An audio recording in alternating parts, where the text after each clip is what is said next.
Donc effectivement, il pourra vous parler de Monsieur Depardieu, qui nous a pas mal aidé en fait dans ce chemin-là à repérer les nouveaux talents. Ce qui est pas évident, effectivement. Bon, après, quand vous avez un mec qui arrive et qui vous propose un putain de scénario sur les poulpes et les moutons, on le dégage, quoi. Et en plus, souvent, ils sont collants, on est obligé de faire intervenir les sécurités, le régisseur qui va intervenir, etc. Bon, il est violent, quoi. Comment il est violent, quoi. Oui, non. Donc, il n'y a aucun problème, mais je veux dire, ouais. Ça se passe mal, ça peut se passer mal, quoi. Mais effectivement, ouais, Depardieu, grande aide. Grande aide, ouais. Au début, il était avec nous, c'était notre senior consultante. Très bien, pas mal. Régulièrement, les Robinson Studios sont habitués à recevoir des groupies à l'affût d'une collaboration. Voilà, moi, en fait, déjà, Asseyez-vous, monsieur, asseyez-vous. Allez-y. Donc voilà, déjà en fait, je tiendrais à dire que ce que vous faites, je trouve ça génial. Pour moi, vous êtes un peu le meilleur studio qui existe. Donc voilà, en fait, l'idée c'est que vous avez envoyé le scénario, mais j'imagine que, vu la pile de scénario que vous devez avoir chaque jour, je pense que vous l'avez pas lu. Je pense que vous êtes sûrement face à côté d'un bon scénario. Je pense que éventuellement, tous les trois, on pourrait faire quelque chose de très bien. Donc voilà, je passe le scénario et je vous laisse juger. Il est le vigneron du sieur d'Arc. Mais on l'a lu. Vous nous l'avez envoyé par la poste. Oui, on l'a reçu. Oui, Mais j'imagine qu'en fait, vous avez juste... Mais on l'a reçu exactement 15 fois, monsieur. 15 fois, On s'en rappelle, on l'a lu 15 fois. C'était vraiment magnifique. Bon, mais attendez. Magnifiquement. C'était merdique. Voilà. Non, mais attendez. Est-ce que vous avez compris la chute philosophique entre le poulpe et le mouton? C'est quand même... Justement, on voulait en venir au poulpe et au mouton et on voulait vous expliquer justement que ces deux animaux ne vont pas très bien ensemble. Et puis, Donc, culturellement parlant, ça ne parle pas. Je vous jure qu'on peut vraiment un truc génial ensemble. Vous n'avez pas vu la mutation, le mouton devient un gangster qui se transforme, franchement... Non, c'était marrant sur certains points. Vous avez vu la chute philosophique? Non, je pense qu'après ce film, les gens ont une vie différente. Non, Quand même. la société, ce que vous devez bien modifier un roman avec des plagiats. Vous avez plagié là, vous avez plagié. Il y a Rafiki, à un moment tueur Simba, je suis désolé, ça c'est déjà vu ça. Dans Pocahontas, on l'a vu, dans Pocahontas. Non, mais oui, je sais qu'on a déjà vu, c'est un hommage en fait. Et l'idée en fait, c'est vraiment de faire quelque chose de révolutionnaire.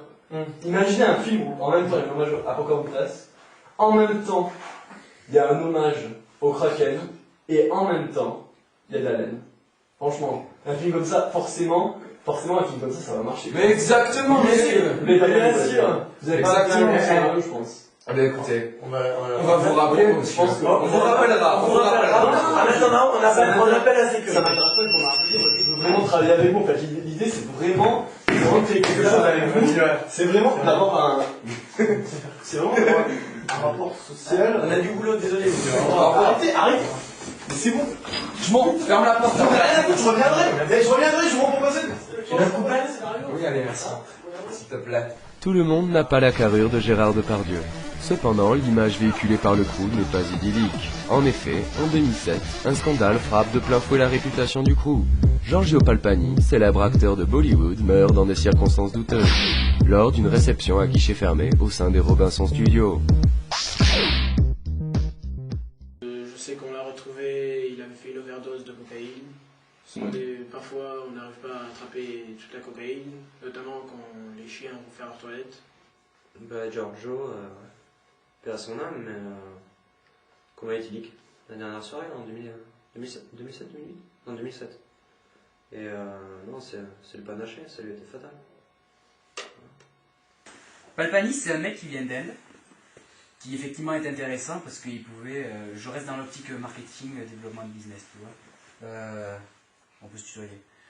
Effectivement, Palpani, c'était un mec qui jouit d'une forte réputation au niveau de l'Asie, quoi. Il avait un bon potentiel. Inde, Népal, Chine, tout Bhoutan, etc., quoi. Effectivement, on a voulu l'inviter à une soirée, c'était la fameuse soirée de janvier 2007, qui s'est très bien passée, écoutez, jusqu'à un certain moment où Palpani a... On l'a plus vu. On l'a perdu, voilà, on l'a perdu de vue. On l'a plus vu. Et il s'est avéré qu'on l'a retrouvé 2 jours plus tard et il était raide, quoi. Alors qu'est-ce qu'on fait avec un mec comme ça? On peut ou l'enterrer au fond d'une vigne, dans le domaine des Robinson Studios, ou on le déclare. On a fait l'erreur de le déclarer, je pense qu'on n'aurait pas dû. Ça nous retombe dessus. Quoi. Ça nous retombe dessus, effectivement. Alors qu'est-ce qu'on a à voir là-dedans? Mais rien, quoi. C'est une soirée, ça se passe comme ça, quoi. Le type, c'était quoi? Un acteur médiocre, au final, quand on y pense. Ce type, il servait à rien. Moi, j'avais pas envie de l'inviter. Bon, le thune, c'est... il m'a saoulé quoi, on s'est frité là-dessus. Oui. Mais il avait raison au final, on a fait venir, qu'est-ce que ça a fait? Ça a fait gonfler la notoriété du Robinson Non, c'est Studio. sûr, c'est sûr. Écoutez, quand il y a un mec qui meurt à une soirée, qu'est-ce que ça fait? Ça augmente la notoriété des soirées, les gens veulent venir, les gros routes. Le problème, c'est que qu'est-ce qu'on a dû faire également? C'est augmenter le budget sécurité quoi. Un scandale qui a nuit à l'image du crew et qui a obligé le crew à prendre des mesures drastiques de sécurité qui laissent parfois à désirer. Eh, tu sais ce que c'est, deux Arabes dans une camionnette? Non. C'est des cons, ils auraient pu en voler deux. Attends, putain, t'as pas entendu combien de bruit là? Oh, mais c'est quoi ce truc là? Attends, j'allume le spot. Ah, mais c'est quoi? C'est encore un mec de leur putain de soirée, qu'est-ce qu'on fait avec lui? Bon, attends, on appelle Lucas ou Thune ou je sais pas, on peut régler le truc tout seul. Je crois que je vais achever là. Non, attends, fais pas de conneries, attends. Attends.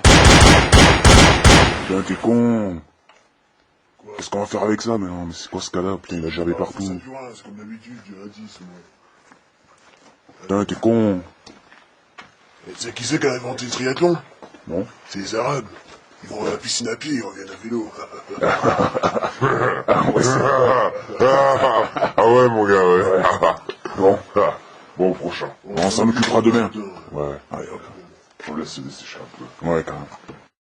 Une sécurité est cependant nécessaire pour éviter le désordre lors des soirées données par le Zimbabwe Crew. Il semblerait également que les membres du crew cherchent à éviter de nouveaux scandales.